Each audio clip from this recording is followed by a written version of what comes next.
Good morning, good noon, good evening, wherever time and place you're listening to us from. Straight from the 909, it's Mark, myself, Isaiah, and together, that's hip-hop. Andre is out today.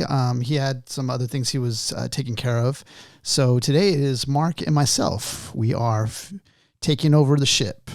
And today we are discussing a very, very dope MC. Actually, he's more than just an MC. This guy we're talking about is Common. He's an artist, an actor, an activist, known for his intelligent and positive lyrics that are performed in a kind of spoken word type of style. He is the first rapper to win a Grammy, an Academy Award, and an Emmy. On top of that, he founded his own record label, Think Common Entertainment, a film production company, Freedom Road Productions. And also he wrote children's books, The Mirror and Me, and I Like You, But I Love Me, 2006, which deals with self-esteem. They were also published through his hip-hop schoolhouse publishing company, and he established a foundation called the Common Ground Foundation, which serves to mentor and support students from underserved areas. Basically, you could call him your next president. He couldn't get a Tony? He should be a president. He actually did get an Oscar too, actually. Well, a Tony for live performance. Oh, I don't know. He should have, I guess. Amateur. Could be a nominee. Just kidding. So, hey, you know what's funny? Yeah. That we get full disclosure of aliens and Andre's not here. Kind of around the same time. Are you saying that? I'm not trying to bring a bridge together. Suddenly he's I don't know. MIA all of a sudden. He's not in this world. He's out in that world. Right, yeah. So I don't know. He did, last time we did a show, I don't know if you noticed or not, but when we were talking, he was making some weird sounds that didn't sound human-like. So I don't know. I'll be glad to talk about that under closed testimony. Under oath? No, what did the guy that was doing the testimony? He's like, yeah, I'd be glad to talk about that under closed session. So full disclosure here for our audience, Mark was telling me about, because Mark's been a big advocate about, the aliens and everything being, there's evidence for that hasn't been released. And finally, when a couple of years ago, I think we even did a podcast episode about it when they released footage of evidence of an unidentified flying object that was seen by some sort of a military pilot or whatever. And so Mark's been, talking about this for a long time now. So recently with this news of, the hearing and everything, the guy under oath talking about aliens, Mark was telling me like, yo, isn't this crazy? And I'm like, well, not really yet. Like he's in a state of what have UFOs done for me lately? You get a guy under oath admitting to the evidence of alien, non-human biological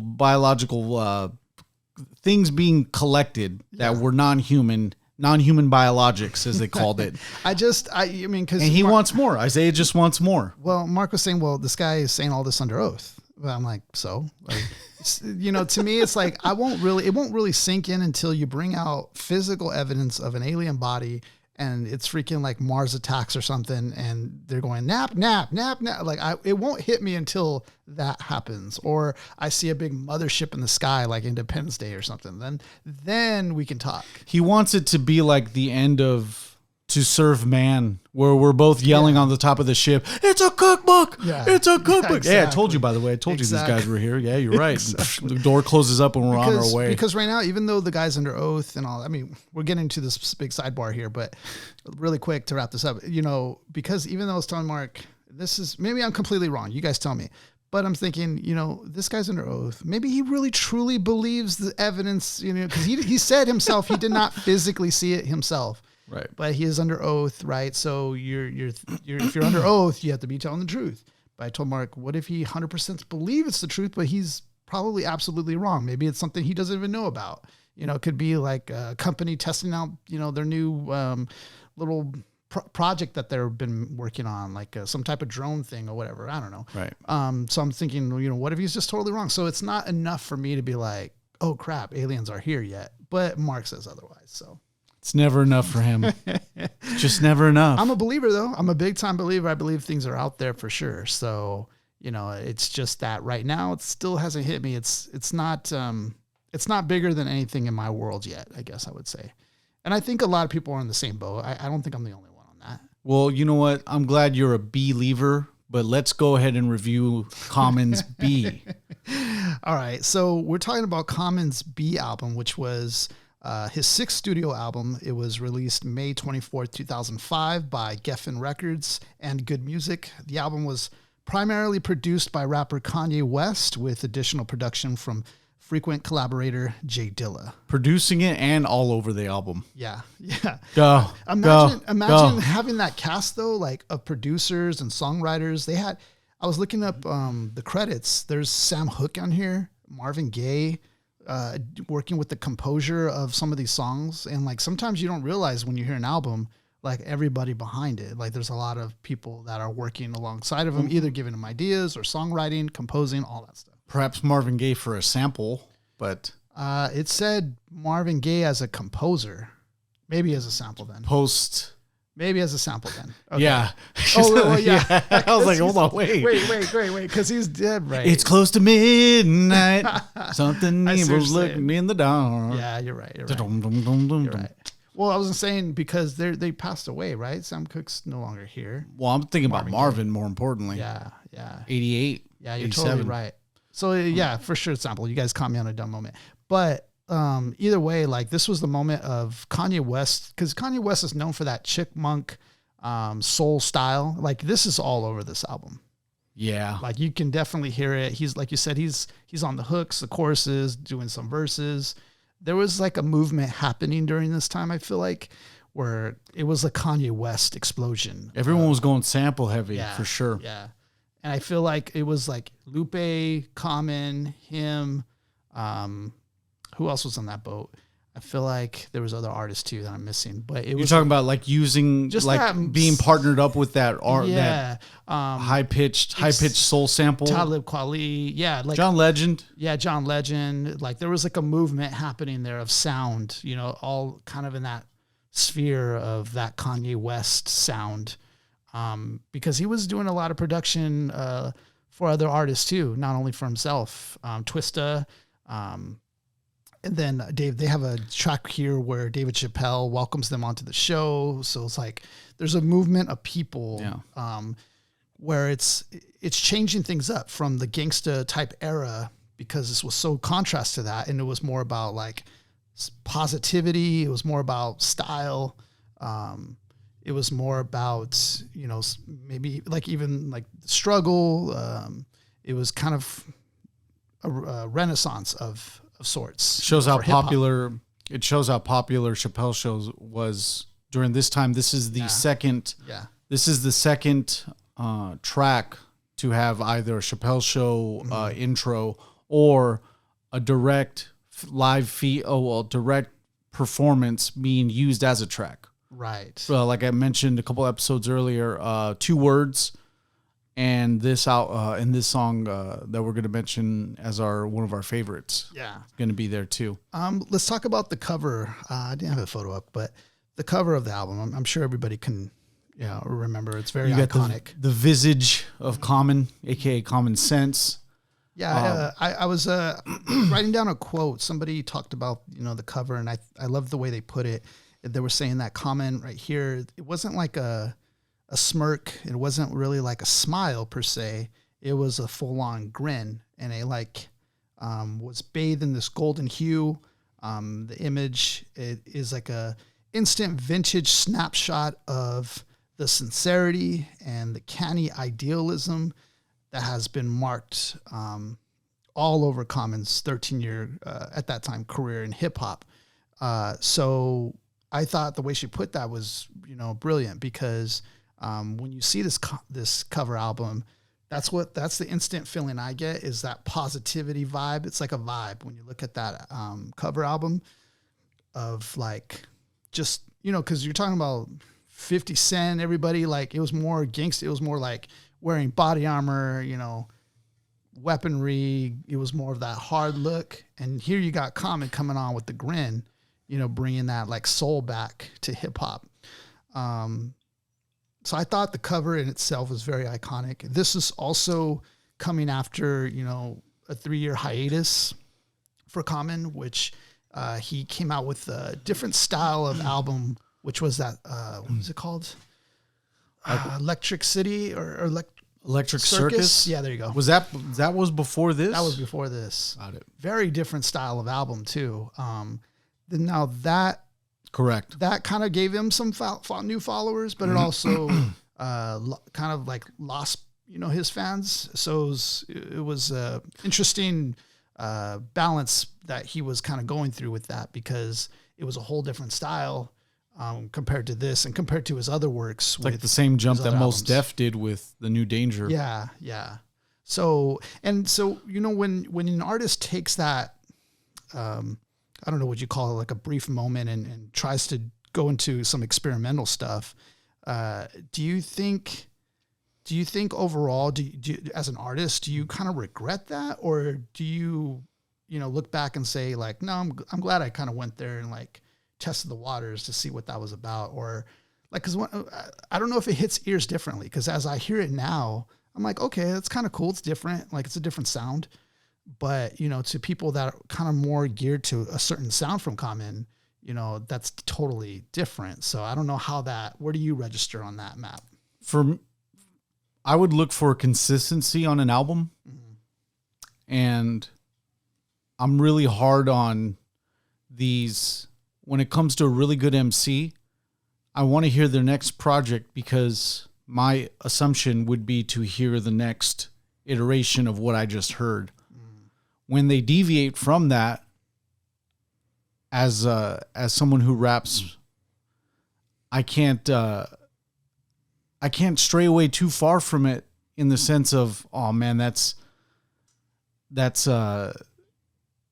it's not good. I can't pass judgment on it, because it's where the artist's heart was at the time. And it's where in that same vein, they take the same approach as they would like with the album that they did previously. It's the vision that they had. It's the moment that they had at that time to make the track and to make the various tracks that as a whole make the album. Mm-hmm. So yeah, you can be upset listening to it, but like as a fan who actually does the music side too, I can't take much away from it as far as being critical, because I look back at him like, hey man, he was just experimenting. And you go back to the cover of his photo when he's actually like on that B cover, it reminds me of the same grin that Thanos gave at the end of Infinity War, where he's just sitting down after he's done a hard day of work, and just resting, and it just went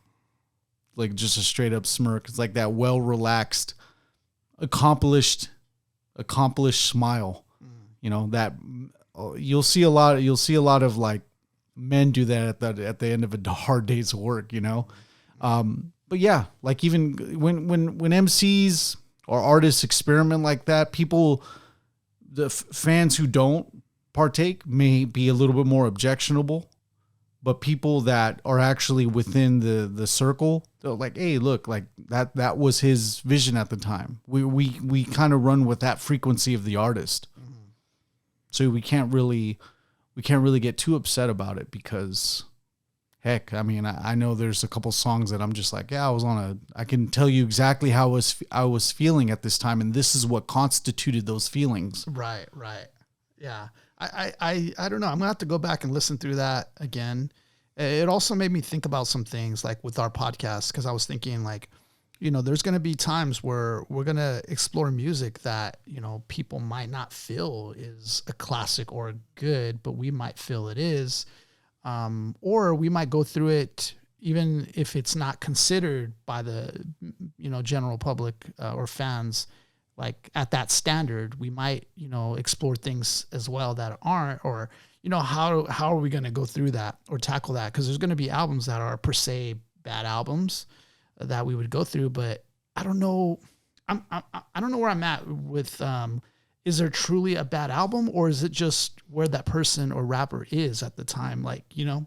Well, the world don't move to the beat of just one drum. So what may be right for you, may not be right for some. We got different strokes. Right. There's different strokes, brother. Yeah. I mean, I can be here all day with me saying that a lot of old school rappers are the greatest rappers of all time, and I'll die on that hill. Yeah. But I also know that with my objections that I'm going to get differing opinions. Right. But is it up to me to give a damn of like, oh yeah, like I'm going to give you all the facts and everything about this? No, it's my opinion. If my opinion affects you that much, you know, like hit me up and talk to me about it. You actually just text me. Oh, you don't have my number? Oh, okay, cool. Then you're not that important. I'll put it on the screen. Yeah, exactly. Just hit me up. Whenever you give a hot take, I'm just gonna put your number on the screen. It reminds me of that one time Tom Green had his homeboy's phone number. Oh, he was gonna reveal it, and it was all on the backside, so everyone was blowing him up. That's tight. No, but don't put my phone number, please. I'm not ready to take on like 2 a.m. hip hop questions like, oh, you think Common's dope? All right, so we chose a few songs here. We got one that differs. I don't know. We'll go ahead and I think we could do all four, right? Absolutely. Okay, let's do that. Yeah. So the first track that we chose was The Corner. And so let's go through that one. The Corner, I felt like that one. I mean, first of all, I remember that track, you know, when it first hit, and that track was just, I felt that soul in that track right away. The beat gave you that classic hip hop still to it. And then the thing about it is like Common's voice with Kanye's production, like it's just a marriage made in heaven. Like I feel like those two work so well together. Each one of these beats were tailored to be like lo-fi. Yeah. And for his pitch of his voice, because when he speaks, I'm not, you know, like this vocalist or whatever, but you hear this high pitch at the end of like the words he speaks. Yeah. And it's so unique that you can line him up with 50 people and he could say one sentence. And out of like, you will know it's Common every single time. You line them up with 50 guys and you have them say, voice, you know, something like, you know, red light, green light. Mm-hmm. You're going to hear those high pitches out, especially with light, you know, red light, green light. You're going to hear that. And this beat gives them plenty of space to work on, which it's a beat that just gives him that foreground to go ahead and paint the picture for everybody. And Common's so good at painting the picture of a city lyrically. Like he is one of the best at doing that. Truly puts Chi-Town like throughout this whole album. He puts it all over the album. He has enough space within this song to create that kind of environment, to create this limitless area that is just a corner. Yeah. And you think about it too, like, you know, the chemistry was there. They both were raised in Chi-Town or in Chicago. And so they both have that connection. They both, you know, were dropouts from college and came back to work on music. So they had another connection there. They're both, you know, at the time, like in their prime, him, Kanye West, you know, coming together. It was just the right time, right place kind of situation. And they both have a big time love for their hometown, Chicago. And they want to desperately put them on the map because for the longest time, you always hear New York, you know, the boroughs, you hear West Coast. Yeah, Chicago had its moment for a while. You had Kanye, you had Lupe Fiasco. Mm-hmm. They had a little explosion. I'm not going to be little and say little, but they had an explosion happen there, you know, during this period. So right time, right place situation here. Common starts off, memories on corners with the foes and the mo's, walk to the store for the rose, talking straightforward to hoes. Keeps with the O rhyme throughout this verse. And to do that takes a lot of skill on the lyrical side of it because you still have to create this picture. You still have to create this image. And with a song like The Corner, there's a situation here where a lot of people that's hearing this album relates to this. Mm-hmm. So it's with the title alone, he knows how important this is. The thing about it is, I was talking to you about the corner. The corner is such a important place, I think, for those who are, active on the streets, whether it's drug dealing or pushing or whatever type of economy you decide to pursue. Exactly. So whether you're just working, on the corner to try to make an honest living, trying to hustle newspapers or whatever, you're trying to be, maybe you're selling food, like, making a little food or something on the corner, or you're going there just to politic, or you're going there to rap, or whatever that is, Maybe you're a working girl. The corner is such an important place in society, that people don't really talk about or mention, but here is Common, putting that lyrically here on a track about the importance of the corner. So keeping that in mind as we're talking about this, and him keeping onto the scheme with the O's sound, got uncles that smoke and some put blow up the nose to cope with the lows. The wind is cold and it blows, it's called the Windy City in Chicago, and they socks and their souls holding their rolls. Corners leave souls open and closed, hoping for more with nowhere to go, rolling in droves.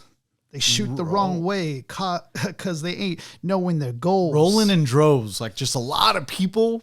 I like when people use when people rap on common words like that. This is a great example of Common being able to identify himself, and this has been the most prominent characteristic about Common, is that this era of him, because he was actually look up the song Heidi Ho, and you'll find a different Common. This is the era of the poet first Common, if I could say much for it, but it's the best version of him. This is his style that he found, and as you mentioned, with the various occupations that the corner can be a part of, a lot of people can relate to this song. So it makes sense for him to use it as a single. It's so universal. Like, even outside of Chicago, like this could apply to us on our street corners or whatever, like New York for sure. Any corner you're talking about in the city or in your hood, whatever, like it's, usually you brought up like The Wire, for example, and how important the corner. Oh yeah. How important the corner was there. Yeah. So yeah, it's even though he's talking about Chicago and, in his experiences, it transcends that into, and like the corner in the city is a very important spot. What else? What was I from? This can count. This whole verse can just count as one continuous bar too. Yeah, and it's not. You don't get bored of it. There's a lot of activity happening within the verse, and it's descriptive. Very descriptive. The thing is, taking on an idea like that is sometimes it's overwhelming. Sometimes you're trying to encapsulate this idea. And it's like, you can't just say it in one line and it's going to bring it. You have to slowly build that idea until you look back at the end of it and you're like, oh, voila, here's a big picture now you get what I mean. And it takes one stroke at a time to get there. And you can't just, say it in a bar and it's there. This kind of big idea like that's so, it's so hard to just say it. It's something you have to slowly build to it. So taking on that can sometimes be overwhelming, but this is what Common's doing right before us. The streets ain't safe because they ain't knowing the code. By the foes I was told, either focus on folds. Got cousins with flows, hope they open some doors so we can cop clothes and roll in the rolls. Now I roll in on olds with windows that don't roll down the roads where cars get broken and stole. These are stories told by Stony and Cottage Grove. The world is cold. The block is hot as a stove on the corners. I love how his technique there, ending this verse with an idea on the corners. So he's giving you all these descriptions. It's like, it's hot as a stove. The neighbors are breaking the code, all the stuff. But then at the end of it, he gives you one line, kind of like Ice Cube in a way, one line that defines it all on the corners, so it gives you that staple of like, this is what I'm talking about. This is the explanation point to that. But again, keeping with the scheme the whole time, it's not an easy thing to do because obviously you see even though he's just, using various things to describe the corner, he's put himself in a box per se, because on the scheme, you got to rhyme with the O sound. So he's putting himself in a box, but at the same time, he's delivering you a scheme, a story. Put himself within the box, but he accepted the challenge. Yeah. Exactly. Chorus then shows up with Kanye doubled up. I can hear him doubled up too. It's just, I wish I could key this feeling. I wish I could key this feeling on the corner, rob or kill and dying just to make a living, huh? And then you have homeboy from the Lost Poets. Yeah. We overstated, we underrated, we educated. The corner was our time when time stood still. And gators and snake skins and yellow and pink and profiles. It's like playing outside when that's the first thing that came to my mind when he says the corner was our time when time stood still. Summer vacation. I was at the homie's house. We were just all chilling outside till the street lights came on. Right. It didn't feel like it was going to end. And you know what? Like the most harshest truth that I ever heard growing up as a kid is like, remember the last time you'll never remember the last time you and the homies played outside. And it was just the last time y'all all played outside, but you'll never remember That's it. crazy. You'll never remember that one moment because you've crazy. always thought it was going to happen again. Right. This time Common's going to take the light I syllable train here on this second verse. Yeah. Also a challenge, right. But having light I and having the GHT rhyme scheme gives you a lot more liberty. There's a lot more words. A lot more ways you can freak this rhyme pattern, if you will. Go with the I sound, the lyricologist saying here, so we're just the part-time professors. Hey, no, you got a pedigree in rap too, bro. And so do I. So we both got it. The one thing I like about this is that this second verse, it's just like you nod your head to it, man, the whole time. So he goes, street lights and deep nights, cats trying to eat right, riding no seat bikes with words to feed hypes, so they can get sweet nikes, they head and feet right, desires of street life, cars and weed types. So descriptive, man. It's hard to breathe nights. Days are thief-like. The beast roam the streets. The police is Greek-like. Dang. The game that is deep. We speak and believe hype. Banged in the streets. Has cops left for deep life. Ooh. This is poetry Common at his finest. Right. Best example, the best thing that you brought out is that this is definitely him in his prime, because he comes out with Finding Forever after this, the next album 2 years later, meaning he only had a year. Dog, this is 06, 07 Common at this time. I remember he actually won BET Award, the BET Award when it meant something at the time, Best Lyricist. In 2006, Best Lyricist. Nice. Tip of the cap. It's steep life coming up where is sheep like rappers and hoopers we strive to be like.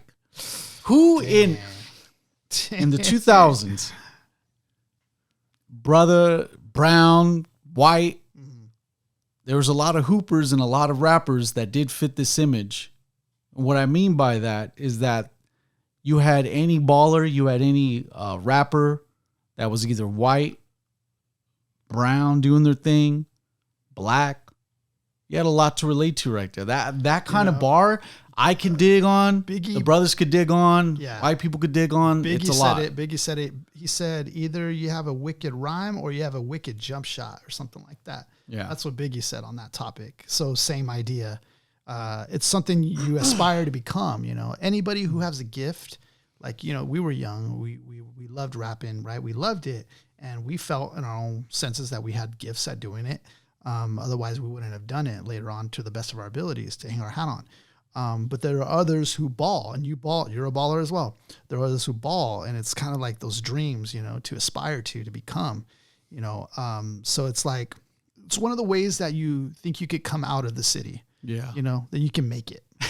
It reminds me of the times where just me and you, like, always do this with your homies, by the way. And this is something I really appreciate about Isaiah, is that we do take at least one day out of a couple of weeks to get together and just chop it up, because I need not even to stray away from this, but guys need to talk to each other more than you guys know, and it'd be your best friends or your relatives or whatever. But it reminds me of the times where I'm just having a few, and then I'm just like, damn, if I was like 6'3" or 6'6", I'd be hooping in Germany somewhere, man. It's crazy because thinking about hooping.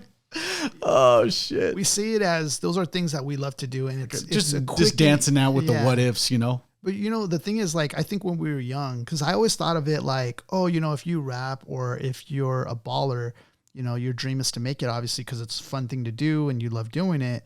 But sometimes we don't see the hard work that actually goes into those things too. Absolutely, because being a rapper, like, there's a lot to it, not just rhyming. It's like being an intern for 10 years. Yeah, you're like, you got to obey a lot of things. You have to pay your own way out too. Exactly. And plus being a baller too, there's a lot of work to that you're going to have to do. So it's those other things that we don't really see as you're young, but those... Either way, it's going to require hard work to get to wherever you want to get to. A deep little detour through men's mental health, by the way. Let's that was for free. Let's recycle that last bar just because it complements the rest of what we got here. Right. Rappers and hoopers, we strive to be like G's with 3 strikes, seeds that need light to grow, baby. Cheese and recite needs and be strife. The corner where struggle and greed fight. We write songs about wrong because it's hard to see right. Look to the sky, hoping it will bleed light. Reality's a bitch, and I heard that she bites. The corner. I think this is, in my opinion, this is one of Common's best. Like, he's giving you, in this album, he's giving you his best right here. To write with such details and descriptions and passion behind, this. And this is so contrast to the times. I don't know how much I can say that. So contrast to what you're hearing. You're hearing about the negatives of the street life and the negatives of just life in general, whether you're on the run from people trying to gun at you or whatever that is, or if it's all about money or whatever. Like, you're hearing somebody who has a genuine love for his city. He's talking about how it's like in the city, the struggles. He cares about it. He's putting into a picture so everybody can relate to that struggle and giving like a positive light. Like, there's a way out of this, in this album. Yeah. The corner, I think he does a beautiful job of just bringing that to life and making you feel like you're there. I think when this song first came out, like, a lot of it didn't hit me as it is now as an adult, because as a kid, I'm listening to just the audible lyricism and the beat, like, all that's catching me, you know? Right now at this time, we're about 18, 17. So our understanding of lyricism we're not fully grown into it. Right. We're dogs with big paws though, but it's only, we still have our ceiling at the time. I think that Common's missed opportunity, and this is just me thinking out loud here. Okay. You just imagine he takes these lyrics, and a year before he actually produces this album, he pens a fake poetry name and publishes this to like Penguin House or whatever that publishing company is. Okay. And just sells it as poetry. Because this just works like that. Yeah, like on its own, just put it on paper. The like next album, sell, have the album press out, and then people are like, "Wait a minute, well, it's cold, it's Common." Just have a big reveal that it's Common or something. I don't know. That's actually pretty dope. Yeah. I want you to take this next verse, because now you're dealing with the ERS rhyme scheme, services, burgers, and this is good, dude. Yeah.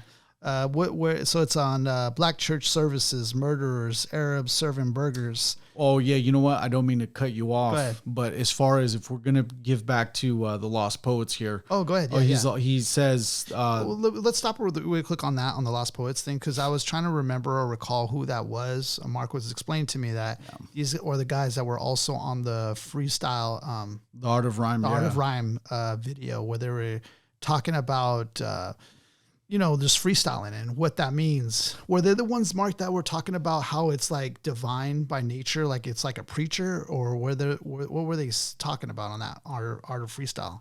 They were the two elderly gentlemen that they were doing poetry over this building, and all you see is them. They're like the shot that they get is them looking over at looking over New York, and then you see over a building, like on the rooftop. And then they actually go back to the next shot of them just talking about that freestyling is like next level spirituality. Are they like preachers themselves? Because he almost sounds like a preacher of some sorts. The way he's like speaking is like very powerful. Yeah, when they were doing the poetry back then, I really just think they were just really prominent poets. Yeah. The one thing that they mentioned that I think that you'd relate to is that when people were when they were actually doing their he was trying to relate the rhyming to just the outpouring of poetry, and he was saying that the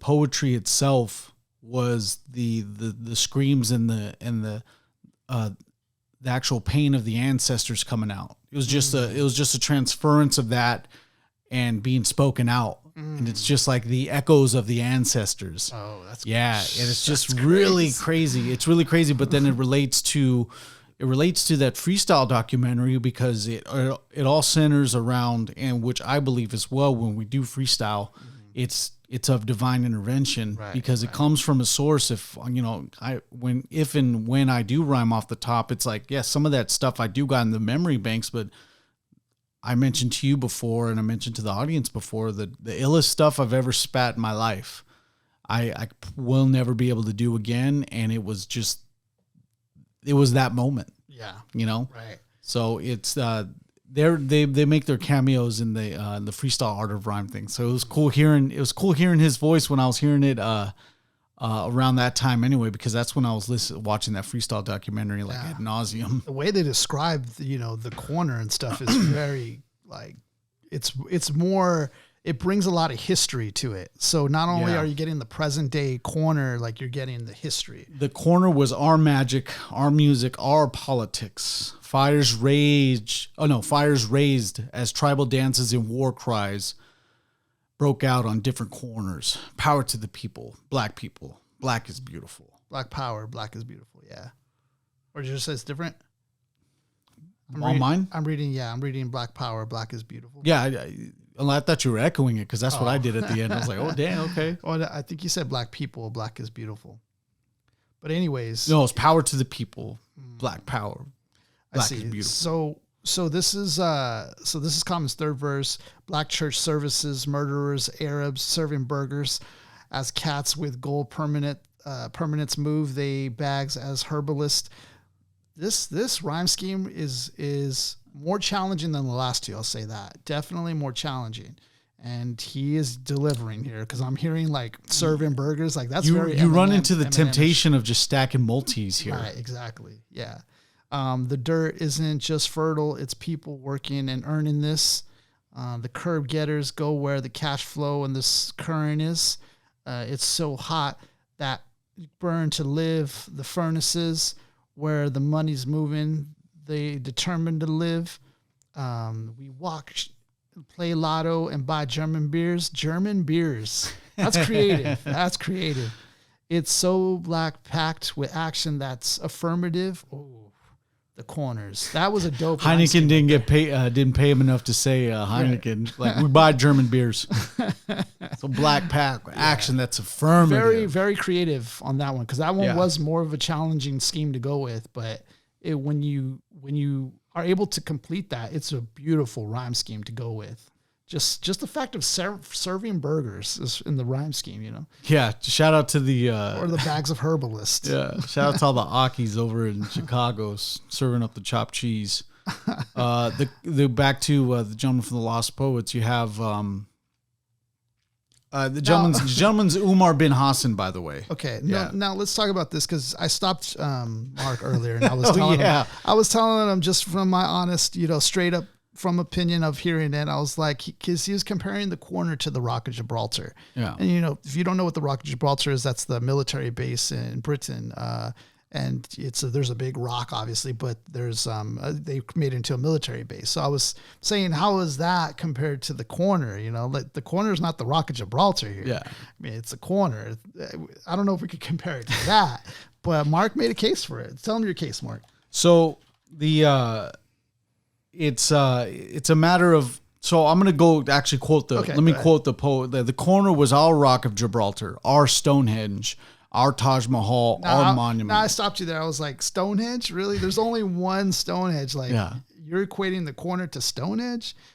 But I think the case you were making was that it's a gathering place. Like, people gather from all over the world to Stonehenge. So it's like a global way of comparing, you know, it's a global comparison to the corner, because the corner isn't just this one corner in Chicago either. The corner is universal. Yeah. So in a sense, he's kind of expanding that idea of what the corner is like. Our testimonial to freedom, to peace, and to love. And this is, again, encapsulating the Rock of Gibraltar, our Stonehenge, our Taj Mahal, our monument, the Rock of Gibraltar military base, Stonehenge. Who knows what the hell that is? Taj Mahal is it's a big fancy sarcophagus. It just holds one sarcophagus. We have so many people offended by that. Well, it's a tribute from a king to his lady of, you know, housing her. That's a bit better. That's a little bit very better. Beautiful. It's a little bit better.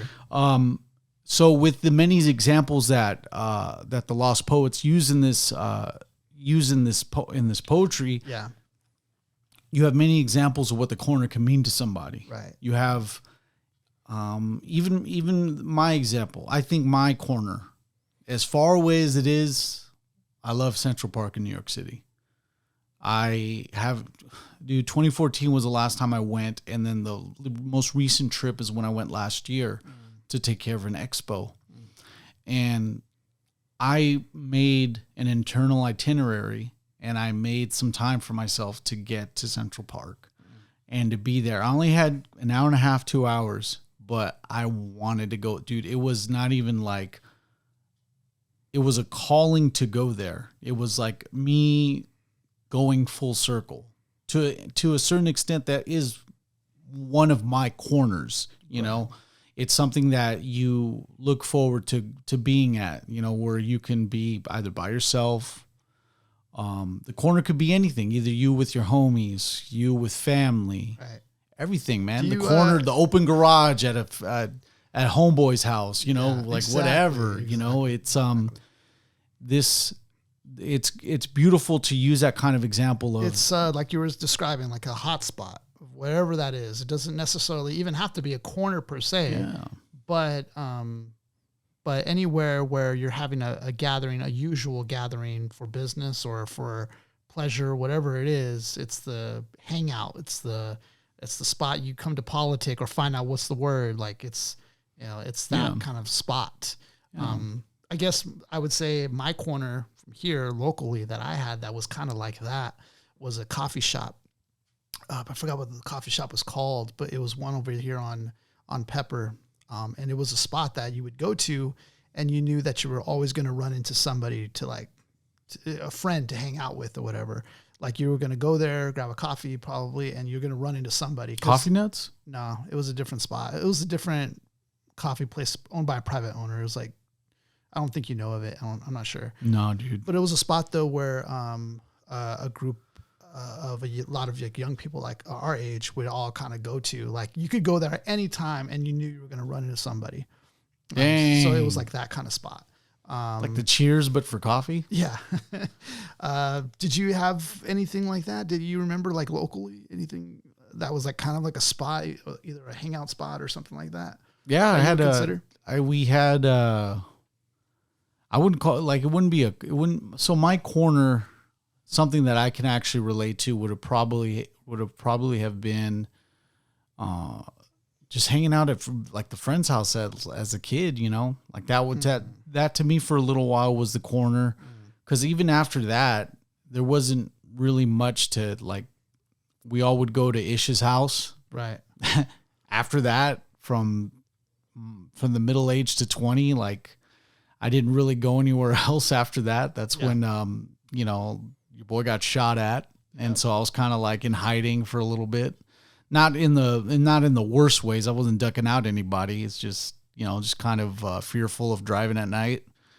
And after that, I mean, I just go to watering holes, Roadhouse. Shout out to the Roadhouse. Shout out to Mike, Roadhouse.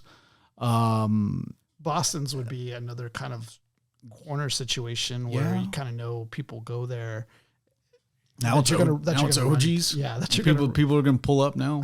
That you're going to run into. You know, but for us, it is a little different for us because we're not really in the city per se, like where we're not even outside as much, man. Yeah, it's not like it's not like your tight knit urban city. We're more in the suburbs where things are a little bit more spaced out. So it doesn't make sense for us to really be on a corner unless we're like really slanging or something, you know, or if we lived on the corner or something like that. But we did have, I think growing up, like I know when I used to skate with, I think we can go with Rose's Market then. Yeah, exactly. I'd walk a little bit for Rose's. Spots that are on the corner like that we would go to. You know? Oh man. They stopped selling food, man. I know. Rose's Market is that little market spot that sold food, like home cooked mama's burritos and burgers. Yeah, it was bomb. But yeah, so like I think growing up too, while skating, you know, we used to hang out on some corners. You know, after like skating, we all take a breather or something like that. The Johnson Center, Old Rialto Skate Park for hoop. I would go hoop, and I'd sometimes see Joel and the homies over there at the skate park. Yeah. So I mean, it's very universal, even for us per se, even in the suburbs. Like you can see how universal that idea is of the corner. It's about providing examples of the variety of this term, you know. Yeah, exactly, and how that can translate. So from the corner, we're going on to Go, which is Mark's choice of song. Go was one of those big songs that really stood out on this album. It had the same kind of color hue in the music video. It's definitely a very Kanye West type of beat. Like it was just different. And not so much on the pop side, but it was more like the whole overall tone of this album is soul. Very soul. So, you have these non-pop beats to complement. Common's voice is the forefront of this album, but it's something that you need all the time. You play to your strengths as an MC, and Common's main strength is his delivery, complemented with his poetic skills. And this is the as Isaiah mentioned, this is the perfect marriage that you get, because now you get him with a great producer at the time, Kanye West. Yeah. Couldn't be beat. Now, this track, I have memories of this track, you know, when I was young. Do you have any memory that goes with this track that you remember when hearing this for the first time? Or just any memory at all hearing it when you were younger? I remember the album as a whole. I remember me and my buddy Ivan I believe Shout out to Ivan, by the way. Shout out to Ivan, by the way. Big time. I remember he had the album first.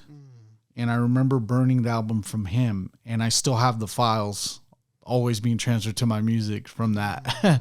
So I always have B on my phone, and B has always been one of those albums where it's like, it's easy to listen to, you know, it honestly feels like one continuous album. It's 42 minutes, so it's nothing too crazy, you know. Yeah. I think all the best hip hop albums are kind of under this 40 to 50 minute time window. I believe Illmatic is in the 40-50 minute time window. The Low End Theory, again in that 40 minute window, and this one too, 42 minutes. So it's like that kind of window is nothing a whole hour long worth. Yeah, where it takes more work, because you could get tired out after trying to, especially if you're that type that wants to listen through the whole album as it comes out or whatever. For me, I remember this album being one of the, I remember this on somebody's MySpace page. You know, it stood out. This was a time when, you know, we were big. MySpace was huge. MySpace was the social network to be on at the time, before Facebook, Before any other social network was even out, this was the one. And at that time, people would put together their own pages. It was like having a web page, and you would personalize it with HTML code, and you would design it how you liked. Well, at that time, the music thing was very new. So like people were barely being able to put actual music on their page. And that changed the game. It was because you can express yourself and what you're feeling by just changing up a song on your page. And you knew people were going to come on your page because that's how you communicate with people or how you interact socially online. And so when they would come on your page, you know, they would hear the vibe that you're on. So this was a time when this came out. It was a time when they were starting to do music videos. So YouTube was like brand new. Yeah, you can have the YouTube video autoplay on your profile. That was dope, man. That was when that hack came through, dog, it was over. I remember because I have one of the original Nesquik channels. Like if you were to go to youtube.com/Nesquik, like just the straight up way you spell it. Like that's the biggest plug for your MySpace right now. I say that to say that that's how early that I discovered or how found. Early he came up. No, how early I found YouTube. It used to be a small website, and I was just like, oh shoot, this website has music videos here, and you can like take the code or whatever or embed the embed code, and so that shows like how early we were on that. Like there wasn't a whole lot of sites that did that, so that was so new. But I say all that to say that that's the first memory I remember of seeing this music video, because I didn't see the music video on MTV like you would think the normal way. I saw it through MySpace, through online, which was different. All right, so let's go into it. You hear Kanye West, and on the count of three, go, go, go, go, go, go, go, go, and on the count of three, go, go, go. Dog, this is just so sick. Go, go. It keeps the tempo up. Right. And it's something you can honestly play like in any mood, whether you want to get your, gym, you want to get your gym fitness on, you want to do that, or you're chilling with your chick, like your lady. Put the volume on low. You can listen to beat. This album is a universal fit for all that. She was bad. The type at the club would grab her, fantasize when I had her in the bathroom, sweating with the ass up. The body of a dancer. We had chemistry because she was a cancer. Now it's so funny because you see a shift, right? You have this good, positive, Common that you think gets no type of like love. But then you find out Common's a man. Hey, he knows what's up. We got needs. And he wants to be that man for her, and he's going into that. It's just get up. It's a sick dynamic, to show that you can still be this positive guy and still be the ladies' man. You know what I mean? Yeah, he's taking a very no nonsense approach with the romantic side. Right. This is not, you're not in the simp zone with Key Sweat. Yeah. Begging a little bit. This guy's dude. Like very good and bad contrast, because you have the good Common, which is like I'm all about the people, but then you have like Common's like devilish side here, which is. He wants some play, like, he wants to be bad with this girl, you know what I mean? We had chemistry because she was a cancer. Sure. Thought forever it would last for, but forever moved faster, so I had to go. Still, I got to pause when I think about her and them draws. Go. And ooh, baby, she liked it raw, and like rain when she came, it poured. Now, I like his style of rap on this too, because he does a lot of like pauses, like he's riding with the beat, and the way he kind of pauses, his style's a little different on it, which I think is dope. The maestro, baby. It's like him just conducting this whole symphony of lyricism. He's just taking you along for the ride. I think that's so important too. Not a lot of MCs do that. As a lyricist, if you're going to be a great, like, you have to be able to adapt to the beat too. Because you're going to get change-ups from time to time on the beat, and the beat's going to be dope, but it's going to be maybe a different rhythm than what you're used to. But if you're able to adapt and you're able to ride, the beat, like such as the way Common's doing here, then you're going to be okay. And you don't want to be a part of the collective of hip hop what ifs. Right. In the instance of, dog, can you believe Common had this beat and he passed on it? Right. You know, you don't like being a part of that mess because it's like when Will Smith passed as Neo in The Matrix. Right. Or when one of those big type of regrets. Yeah, he passed up The Matrix for Wild Wild West.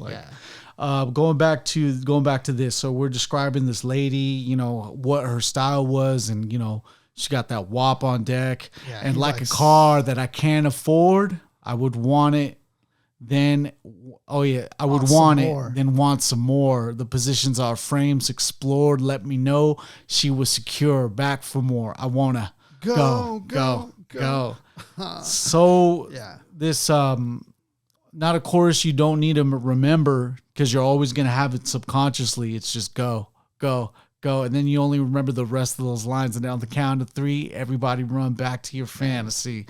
And I remember just BSing with you before we got on this podcast. I was like, hey, have you ever ran back to your fantasy? Yeah. And then, no lie, he froze up for a little bit. It's like he got there real quick. And this fantasy could be anything, you know. It could be. No, but you did. Yeah, that's definitely a true thing. Like there are times where, like I'll think about maybe someone I've been with and, you know, running back to those kind of those adventures or whatever, and, you know, doing the nasty and all that. Like there's times when you do have that moment where you're thinking back to, you know, to that passionate, you know, love that you crave for sometimes, you know what I mean? Yeah, man. So it's definitely relatable, you know. You're still single, by the way, right? Yeah. Ladies. Marriage. Marriage. Freaking like a daughter of a past. Said I was bait for her to master. Okay, a little flip on words. Little red Corvette. Nah, she was fast. Wet Shout out to Prince. La Mercream, the bathroom. See, even that word, you know, bend right there. He rhymed faster with bathroom. You know, like that word bend is sick. Like that's a dope word bend he threw in there. We make love and then laughter. And any way I wanted, I could have her. Said there was some girls that did attract her. A new chapter she was after, so I said let's go to a place that you want to be, get what you want from her and to me, and go free love I want to see, hot sex in the 3rd degree, go you're getting served while serving me, dirty words encourage me to rock steady and sturdily on. You turning me on, no turning back to further we go. Yeah, he went off. He went off on that one. Go. Let's rewind that back. Go. You getting served while serving me. Dirty words encourage me to rock steady and sturdily on. You turning me on, no turning back the further we. Is he describing? Is it? I missed it here. Was there another girl in this? Is he describing like a threesome in here, or did I read that wrong? Because he said she wanted a girl as well. She said that she had some girls that did attract her. Okay, and then a new chapter she was after. So I said, let's go. So it's a new chapter. She was after me. And what you want from her and me. So she's talking about a menage a trois, baby. Oh wow. So her and me. Right. So it's like it's him describing another body. So he's elevated that situation to 3 experiment here. And a true wordsmith too with this whole dirty words encourage me to rock steadily and steady and sturdily on. You turning me on, no turning back the further we go. See all those little inner rhymes right there? Like all those like building up. Yeah. Common scary at this time, dude. Dope lyrics. Common scary at this time, man. It's I always think that too. Like there are, you know, for anybody who's a lyricist, you're putting together your album, it's very battle rap heavy. You know, I think also it is important to maybe have a track in there about kind of like this, like how Common's doing right here. Like it's cool to throw in that in the mix and not just all be it battle rap per se. Like being able to create tracks that also are universal, that you relate on different levels, even for women to enjoy. And, you know, I think is important as a rapper when you're thinking about that. You know, it won't hurt to throw in a track like that in there. And guys, you're gonna need a single. Yeah. So if your raps ain't gonna be cutting it on the, you need at least that on the mainstream side, and I say that with the more main appeal side. Right. Common at this point, And I'm glad for this. At this point, he was getting outside of this whole Common is underground motif. He's actually starting to spread his wings. He's honestly one of those guys that just wasn't going to just stay underground. Like, this guy's vision for life exceeded that of rap. And a lot of MCs, when they're working hard like that, they're touring, they're doing. You just mentioned he had a in that sense of what he does now, nonprofit, Emmy, Grammy. That's a lot on the resume, man. Nobel Peace Prize. We'll see. Yeah, like that's what I'm saying. Like, he could be freaking president with that kind of resume. Yeah. Yeah, and the thing that's crazy too is, like, for somebody like Common, who's made it out of the city and to do what he loves to do, he talks about in this album too, like how people can still hate on him, or think that he's like fell off, or like there was a time where he had that hiatus after that last album, which some people didn't take a liking to. And, so he had a lot of criticisms, a lot of haters, or they hated on the way he got out. Like, they didn't like that he did it like the right way. They wanted him to do it, whatever way they wanted him to do it.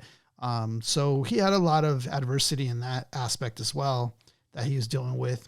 But, to be one that doesn't let that bring you down, like, that is a true, like, testimony of, like, it's one of how to do it, man. Like, don't let the outside noise distract you from your focus of what you're trying to do or build, Yeah, it's one of the more it's one of the more prominent rules that Arnold Schwarzenegger mentions all the time, is just ignore the naysayers.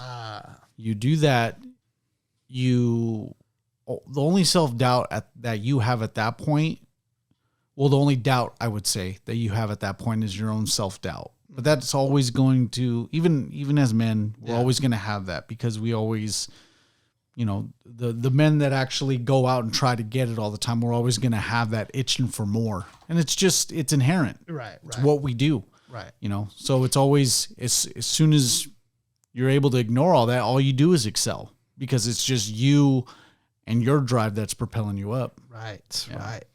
This is going to be a pretty motivational episode, I'd say, today. I think because we're dealing with Common already, who's a positive person. So it's automatically already going to take you that direction. And plus, with you and I from our Come Sit With Us experience, like, it's turning out to be a very motivational episode today for the audience. All right, so we're moving on to Testify. Testify is a dope track. I really like this one. When I first heard it, I was testify. I was like, what the heck am I listening to? When I first heard this beat, when it first came out, I was just like, this beat is so crazy. It's like, but it's very just walked into court, knees buckled. It's a very Kanye classic. You know what I mean? It's like one of those classic joints from Kanye. Walk away. The very Chickmunk soul-esque sound I described to you earlier, that's here. Testify is a dope storytelling track from Common. He puts together a dope story with this, and it goes so well with the sampling of what they're saying. The music video was done so well. We watched that before we started the episode. The music video had actors and actresses that were like Wood really Harris is in it. Well established. Bill Duke, right? The woman from Empire. She's in it. She played a dope role in this. Like, it felt like a little miniature movie that we were watching. The guy from The Wire, did you mention him? I'm not sure. Oh, yeah. So Wood Harris, Bill Duke, and Tajari P. Henson, is that her? I would have to. You know better than me on Let me that see. one. Hold on. I'm not really good with names, but I know she's from Empire. That much I know. And this video was just Taraji P. Henson.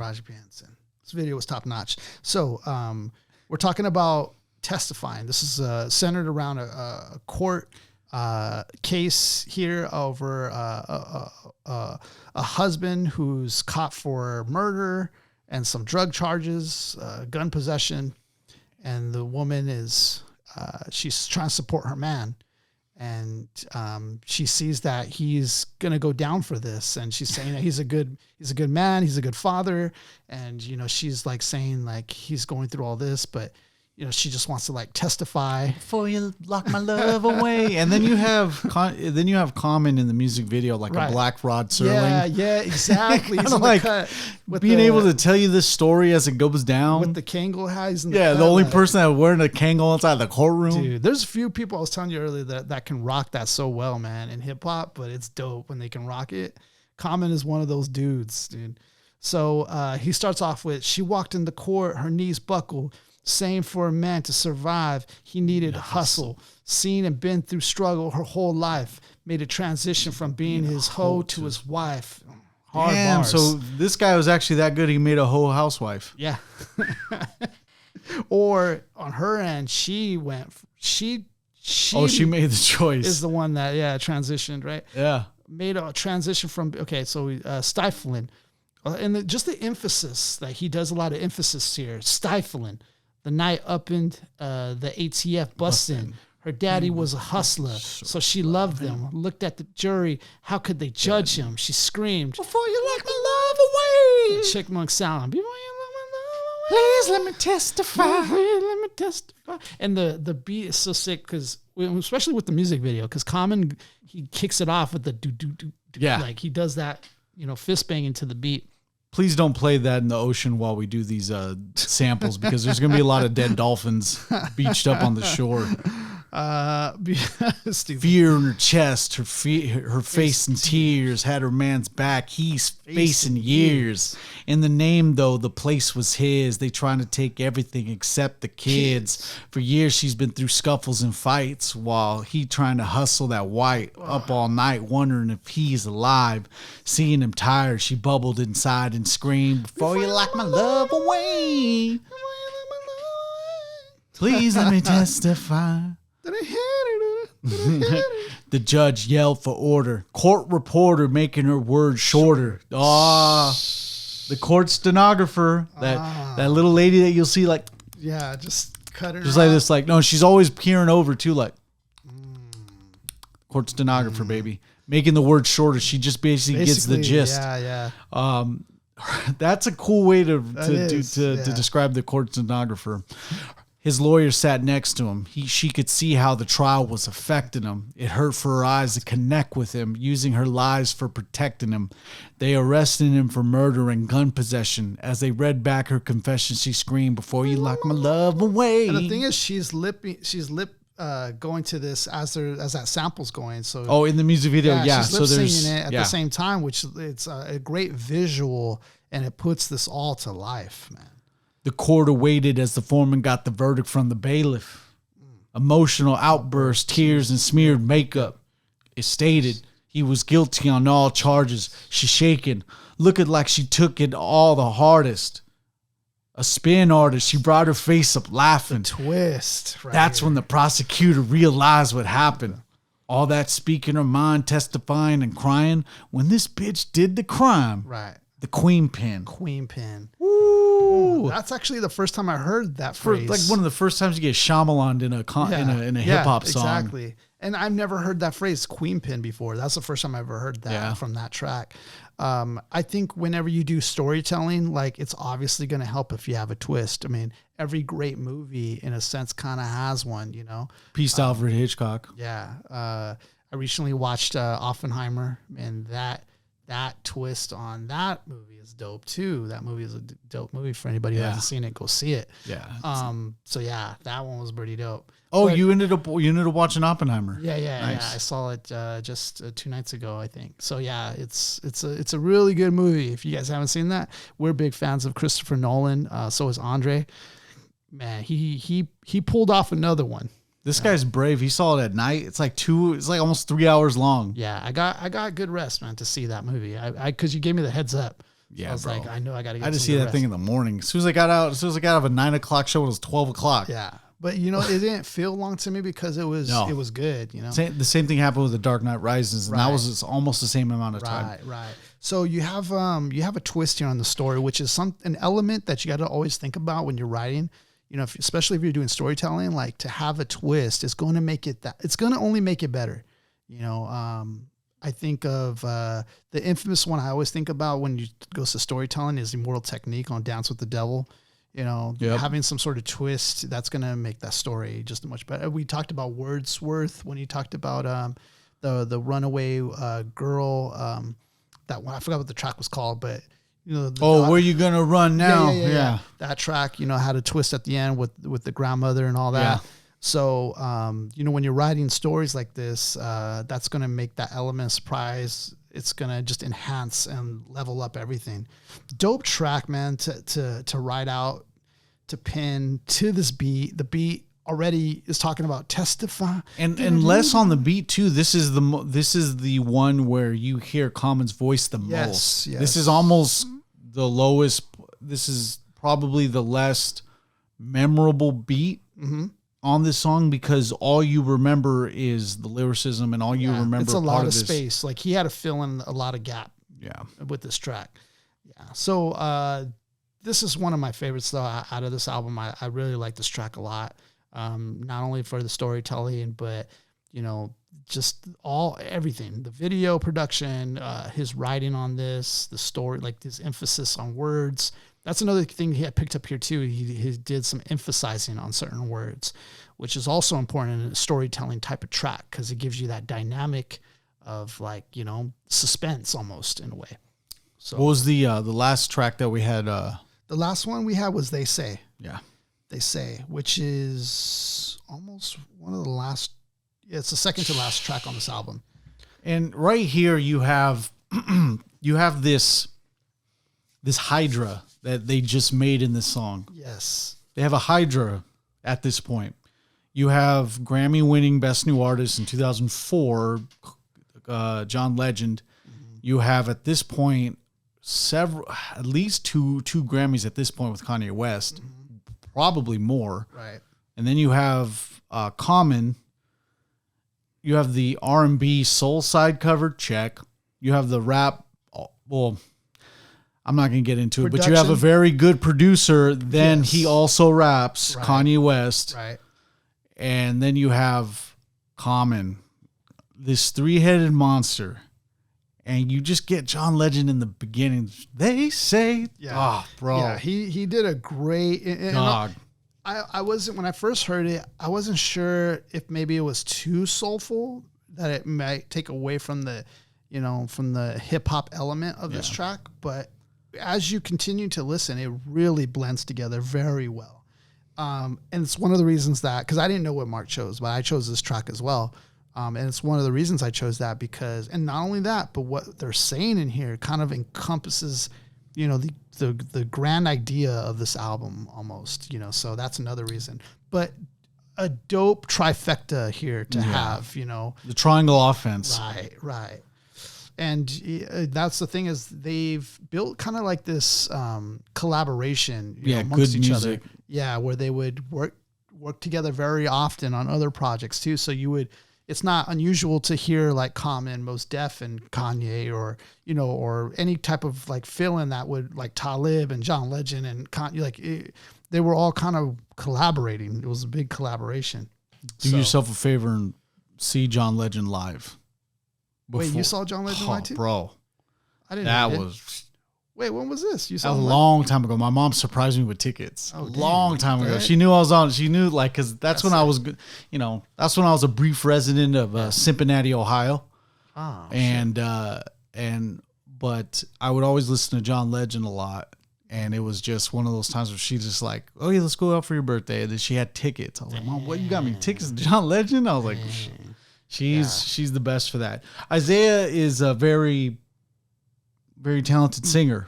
So I want you to take this chorus and I'll take the rapping part. So they say, "Now you're better singing than me right now." We say the facts and then they lie, coming back for them. They say they might say, but they don't know. Boop boop doo boop boop boo.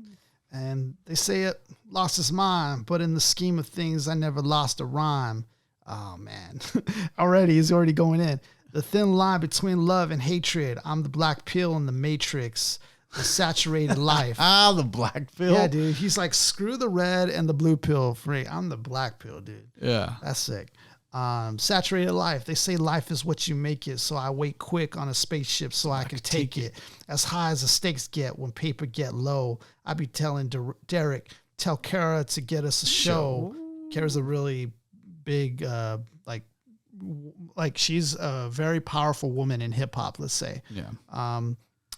Little Calm, I make righteous get low. The richest man ain't necessarily with dough. They say you rip. Wow. Yeah, that's what I say. I couldn't tell it was me, like Jamie and Ray. That's sick. Ray Charles. Yeah, shout out to Jamie Foxx who did an incredible rendition of Ray Charles. Oscar-winning performance, by the way. Painting a day with focused crime, broads, and good wine. They say dope is sour, so it's homework and hood crimes. I stood mine for forever and a day, so goodbye. They can never say, tell them, Jay. They say what's happening. We say the facts, and if they lie, yeah, whatever. Like, dang, I thought the track was playing in the background. Coming back for them. They say they don't know. Track all about the haters or the naysayers. This is what and they say a lot. Yeah, they say a lot in the TikTok comments. Stupid. They even accused me of being drunk. I wasn't that drunk. No, I was talking about who? Fat Joe? I know you're not talking about us, dude. I mean, I wasn't that drunk. I'll tell you that. But yeah, so like they're talking about the naysayers, which is like I was telling you, a lot of people were hating on Common for maybe like him, being so successful. They're almost like hating on him for everybody, that. dog. Yeah. Like it's right. Everybody has their own motives, Kanye West jumps on. The sweet taste of victory. Go ahead and breathe it in like antihistamine. I know they saying, damn, you snap with this beat. You expect. I got a history. Groupie love now. Classic Kanye's ego right there, Yeah. What do you expect? I got a history. Groupie love now got to be them wheels. Haters back down, got to be that steel. I know they can't wait till you got out of your deal. Look how they did D'Angelo. Ask him, how did it feel? D'Angelo, that's famous for the, how does it feel? Oh, bro. My best friends worry about me because didn't you used to watch that music video? I used to lower. Stupid. You used to lower the volume and just kind of lower the lower. But, I mean the volume. Yeah, lower the volume. That bar hits though in many different layers because one, I guess D'Angelo had some backlash. Well, not backlash. So when he did that music video, his fans turned to more sexualize him than he would have liked, I guess. Yeah, because that's a lot of what people only remember D'Angelo. Right. Like people know D'Angelo's upper body, right? Than they know of D'Angelo's songs. And keep in mind, D'Angelo's a very artistic musician guy. It was the most artsy thing he could have done, but it's like it was so sexualized because everyone like Kelly or something turned him like I would say like women objectified him a lot, right. And you could just imagine we're about 20 to 25 years away from that music video. Right. Do you not feel that he has to keep up? Like, I bet you he's still doing core exercises to this day and like eating broccoli and chicken all day. Yeah, he set like this type of standard where now people are seeing live performances. Yeah, you gotta take your shirt off. You know that, right? Yeah. So like, and because I don't know if it's because of that per se or what happened, but that's what kind of box you could put yourself in. Yeah, and he kind of had a situation where he then kind of like, in a way, kind of fell off afterwards, sort of. So that line hits in a lot of different ways, So for Kanye to make that point, it was like, damn. Because they know when you're famous and you made cash, the media aims at us and you be up so high. If you ever fall off and feel like a plane crash, but God don't ever give me nothing I can't handle. So please don't ever give me records I can't sample. Oh. So I can vacate where it ain't no channels. But isn't that kind of in a way like prophetic in a way, like talking about falling off? Kanye's had a lot of fall offs, but like he's still trying to handle to this day, being in the public eye. But this is, I don't know if he's handled so well. Yeah, because he's the one tripping over his own stick. Right, he's riding a bike with the stick, putting the stick through the spokes. It's his own thing, bro. It's like, but there's also different. we don't know his world, man. Right, exactly. But there's a lot of things where it's like, bro, like you could just be on chill, like yeah, true. Like you don't even need to be in the limelight. No, you're right. You know, like it's not even, you know, it's I'm on that. Like, we're on the outside looking in, bro. But yeah, it's like if he were to chill, like he wouldn't be where he's at today if he chilled. You know, bro. If he chilled, he can make beats, and that's where we need him. Like Kanye, I would love a world where all we knew about Kanye West was his beats, because he is an amazing producer. Right. He's a lyricist. He's an MC and a lyricist after the fact. But he has made dope shoes. Like he's done other dope things absolutely beyond beats, you know? Yeah, you don't need to like, but if you told him to just chill, then that would never happen. I'm saying like you could do all that indoors. You can make shoes, you can make bags. You don't have to be outside doing all that, all up in the videos. Yeah. You know, it's really what he said that's got him in the most trouble, though. It's really what he said, or things he's done too, though. But he's kind of he's all over the place, man. But that's cool. That's cool that you kind of so that's the beauty about looking back at these lyric sheets and trying to. Time makes fools of us all. Right. You know, and it's like the stuff you write as an MC could always circle back and it's just like, damn, like, come back. Yeah, it could be. You know, you wrote this, right? Right. Like, okay. So please don't ever give me records I can't sample so I can vacate where there ain't no channels. Telling you straight blunt as heck, like, please don't put out music that I can't use. Because you want to obviously be able to sound. But it's quite okay for a gangster to wear sandals because they say because of the fame and stardom, I'm somewhere between the church and the insane asylum. So I guess it's messing with my health then. And this verse so crazy, when I finish, I'm just going to check myself in. Now that is such an accurate portrayal of where I think people see him mentally between church and the asylum, because you know people have deemed him to be crazy, and you know he is a religious person. So I mean that's an accurate portrayal of what people I think would see him today. That's the same. There's a fine line between being insane and being persistent, determined, and you don't. You like if someone tells me no. That's where they screwed up, because I don't believe in, like, there's a lot of things that when people. But see, there's a fine line between crazy and also great too, because like Michael Jordan wouldn't be great if he wasn't a little crazy. There's disciplines of just crazy. But like crazy you feet, there, bro. You have to have a discipline to that craziness and be able to control the craziness. Because if you can't control the craziness, which I think where Kanye probably falls in, then that's where you're off the rails. But I think you have to be able to control that discipline. And that might be an element that Michael Jordan had, where he was able to discipline himself still, as well as have a little bit of that craziness.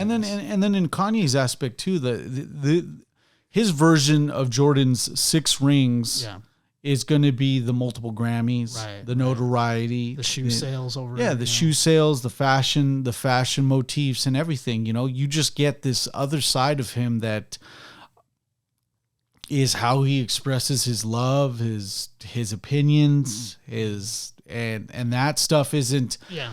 It's not for us to like point fingers at. You know, when you point a finger at one person, you got 3 fingers pointing back at you.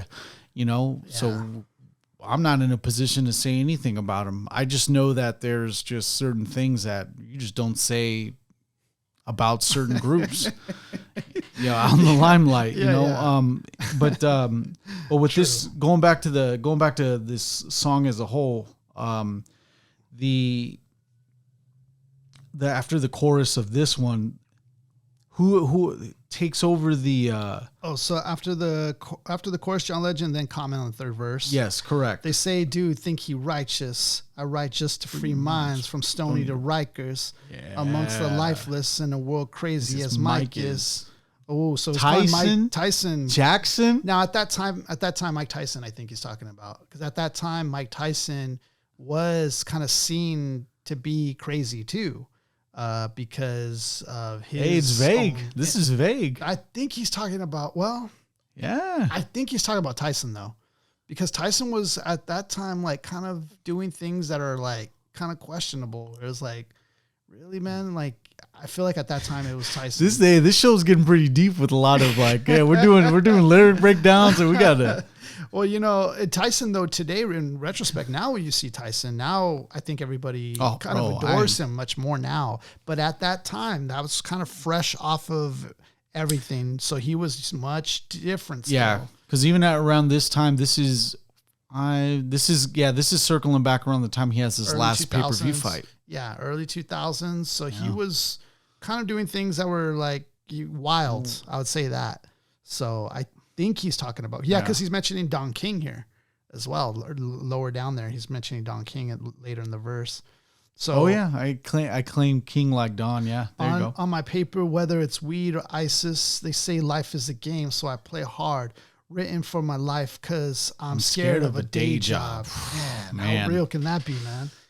Yep. Because I'll just keep it going. They say Seth kept the hood together. I was gonna say, because with the day job thing, you're working for somebody else's like cause or whatever, and if you don't believe in that cause, you're kind of working for what? Like, okay, you're getting paper, but if you don't enjoy the job, it's really like what they call a deadbeat kind of job. So people are unhappy with that. So, if you find a 9-to-5 job, you, and that's why I think it's so important nowadays, where people look for the why, and like what a business is doing. Do they do foundations? Do they give to the needy? Is what they're doing? Are they making healthy products? That's kind of why we care about the why, because we want to work for at least something that's a good cause that we believe in. You know what I mean? So, because if we're not satisfied with the money or whatever, we want to at least be happy with the cause that we're doing it for. Right. So, but Common expressing here, working as a rapper, it's like I'm writing this verse because my life is on the line. Writing this verse, absolutely. If this verse isn't good enough, I have to go back to a 9-to-5 job. So he is literally penning, like, it's his life. He's writing a thing. Hopefully he's writing a check, hopefully to get a return on it. Right. Hopefully he don't bounce. He's betting on himself right now. Yeah. That's what he's doing. Writing because my life is scared of day job. They say Seth kept the hood together. I tell the young, we can't play hood forever. Play my cards right. They say I went to left. They showed me strange love like I was Mr. F. Played chess in this game of pawns and knights. Now I claim king like Don or Frank White.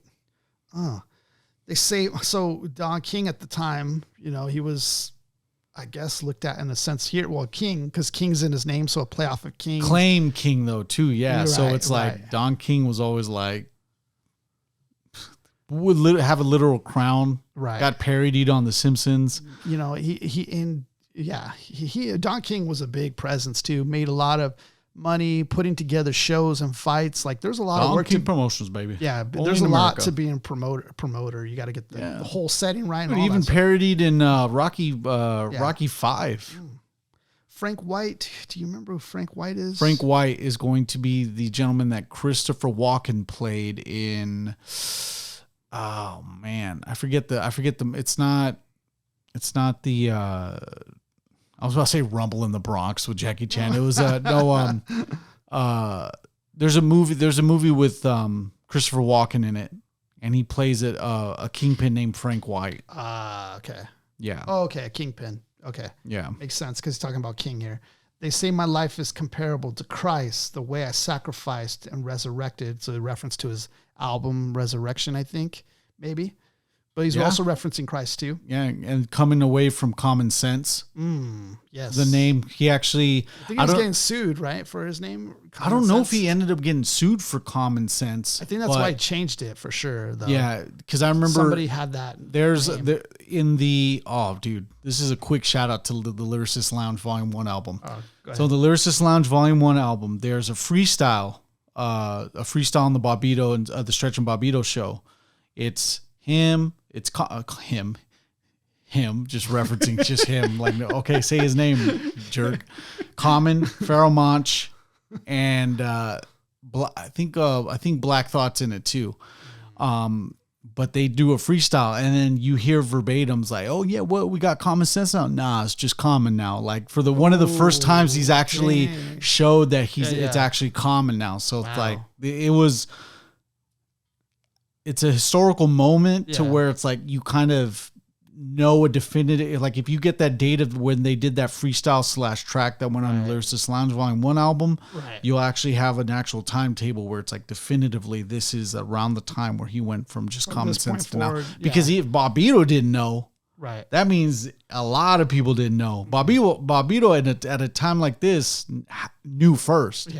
So that's the crazy part. So you had like a BC AD type of situation. Yeah, because you still common sense at that time. Like I mentioned to you before, he had a very Thug Appeal album, which had the other song Heidi Ho in it.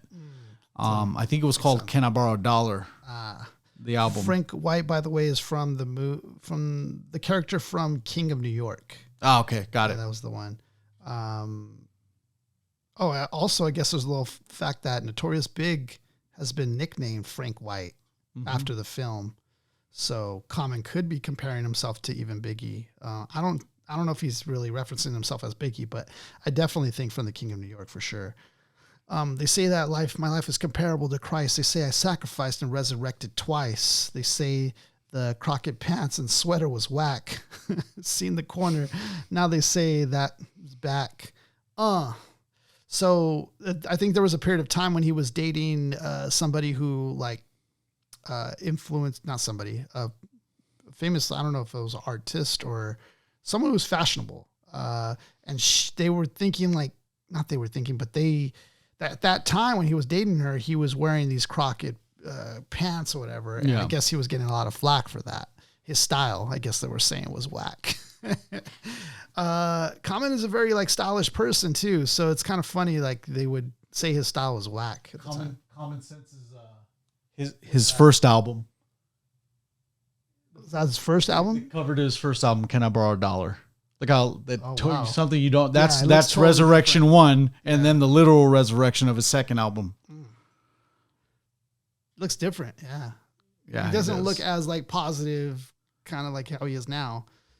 Definitely looks different. So dope album, man. I loved listening through this all the way through again.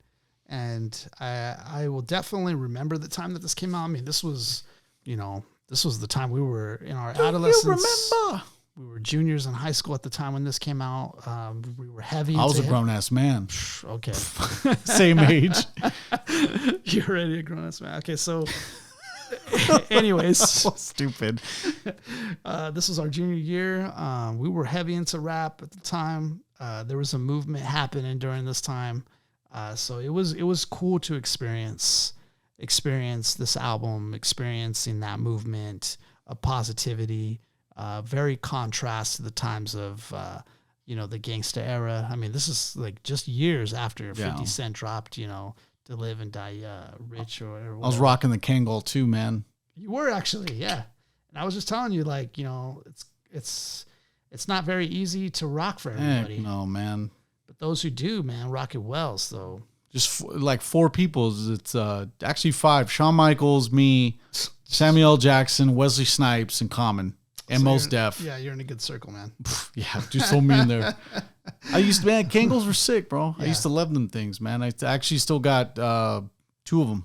I got the little. I haven't seen you rock them though in a long time, dude. In California, you can only wear them during 2 weeks in December. And because you're gonna wear coats and stuff, and then you can. Yeah, I rocked the Kangol during the Nelly concert, the Kangol sweater combo.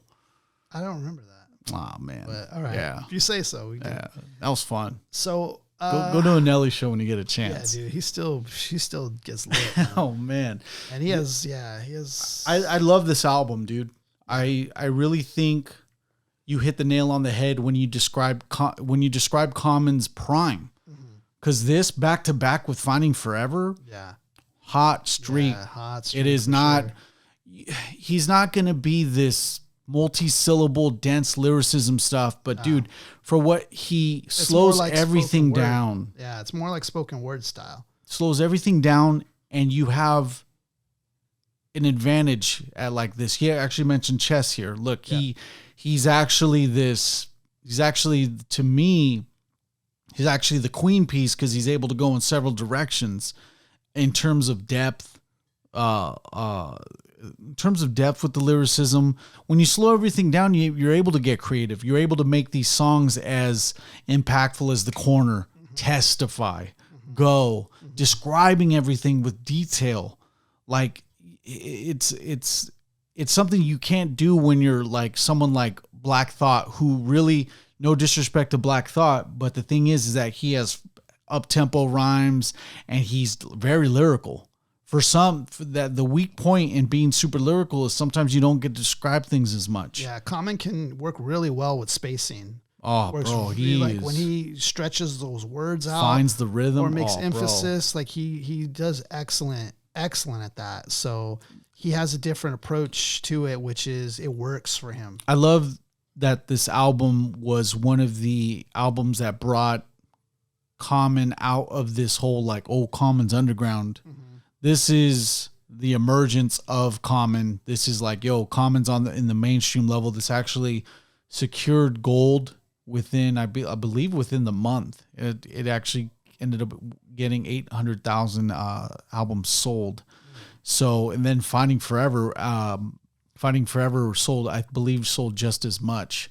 So again, I enjoy the fact that we got the best version of Common during this era when rappers like us needed it.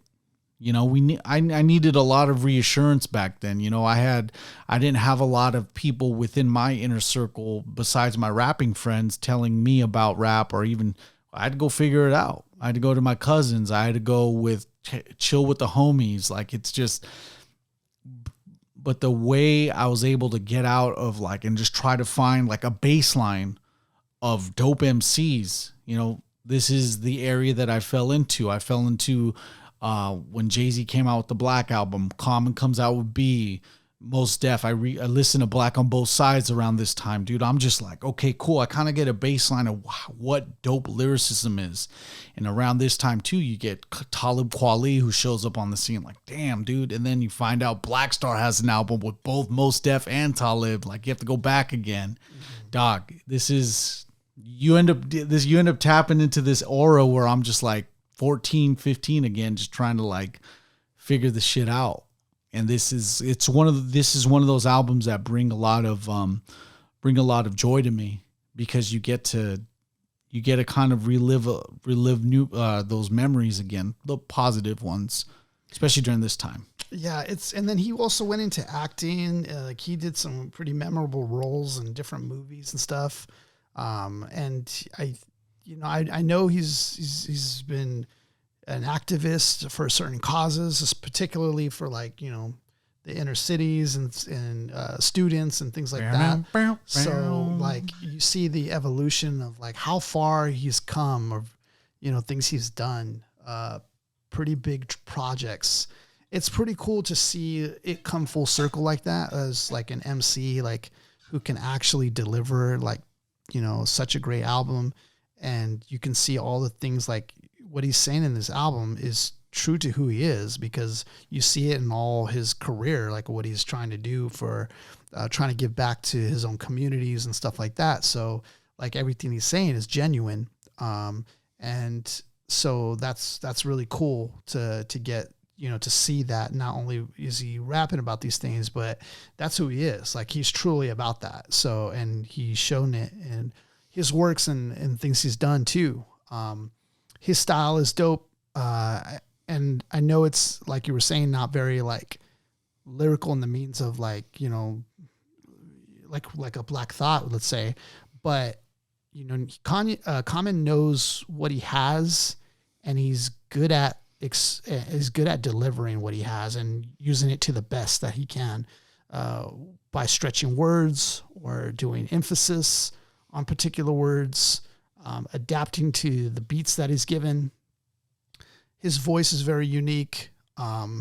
He's like, maybe this might be a shot at, I look at it as like, he is what Joe Budden should have been in a sense, but like, Common actually did it and met those expectations. I want to try to understand what you mean by that, because it's, I feel like Joe Budden,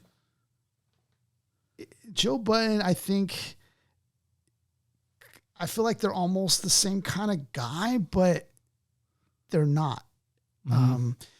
So Joe Budden, I feel like Joe Budden could have rose to these levels. I feel like if he put in the focus and really honed in, because there's obviously potential of what Joe Budden. There was a brief moment where I was like, dude, Joe Budden. He has the charisma. He knew how to rap, and he rapped pretty good.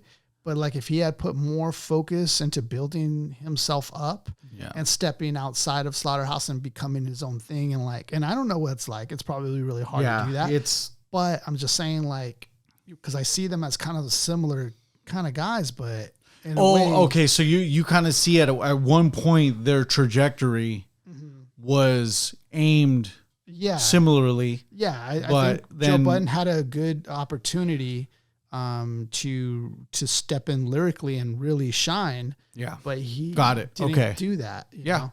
And I feel like Common did do that. Thanks for explaining that. Yeah. That makes that does make sense. But Common is definitely, he's the only MC that got all 3 awards. That's pretty crazy. He's just missing the Tony. Yeah, that's pretty nuts. if he does that, he's in the same air as Cher. Because Cher has the Oscar, the Emmy, and the Tony. Yeah.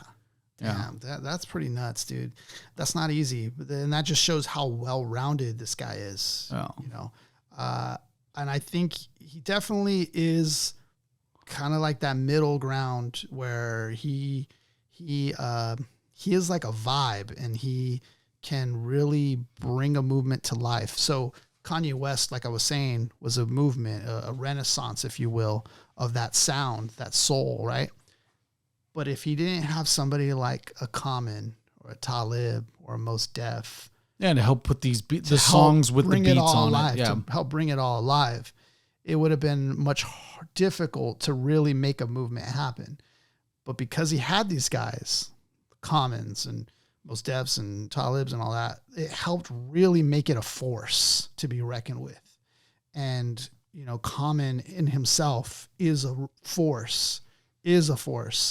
So he's always going to be like, you know, one of those top guys to me in hip hop. Yep. You know, very accomplished. Any final words on Common? Sometimes you just got to be. Yeah. Good message, man. That's a good message. It's true. Do you have the Zelda sound effect we can finally use? Because we haven't used it yet. I don't have Zelda yet. The blue one. I think it is do. I don't have it. You do? No. You do? I don't have it. No. I don't. I assure you I don't, because I know I didn't put that on there. Oh, wow. Yeah, but I will next episode. Yeah. People were getting excited for that one. Like, oh, wait, does he have it? Yeah, I will next episode. Yeah. The album just as a whole, I'm glad we were able to cover it. Keep in mind, guys, That's Hip Hop is available on podcasts, anywhere you can get a podcast, Spotify. If you like listening to the live feed here on YouTube, we're on the road to 1,000 subscribers, guys. We're at 170 subscribers. So if you can get the subscribership up, we appreciate it. Hit the like button so we're in the algorithms of all your hip hop related needs. We need it more than you guys know. We do appreciate it. We also come out every 5 episodes. We do we do kick a little freestyle for you. So always consider, when you guys listen to hip hop podcasts, do your hosts, though they do talk about hip hop, do they freestyle? Yeah. Do they freestyle their songs? And not just freestyle. Dude, people are using freestyle. Yeah. It's just a whole nother meaning to freestyle. You give me a freestyle, do it off the head, improvisational. That's a freestyle. Yeah. Don't give me a freestyle of your best verse. Right. Freestyle off the head. That's a freestyle. We're coming with off the dome freestyles. Yes. Off the dome freestyles every 5 episodes. So next episode. Oh yeah. Next episode, huh? Yep. That's going to be sick. And also to Mark, he has the Notorious Pin out still. Making a name with that. Where can they find that at? The Notorious Pin at thenotoriouspin.com or on Instagram at lnotoriouspin. EL Notorious Pin instead of the. Substitute the for EL as an L Notorious Pin.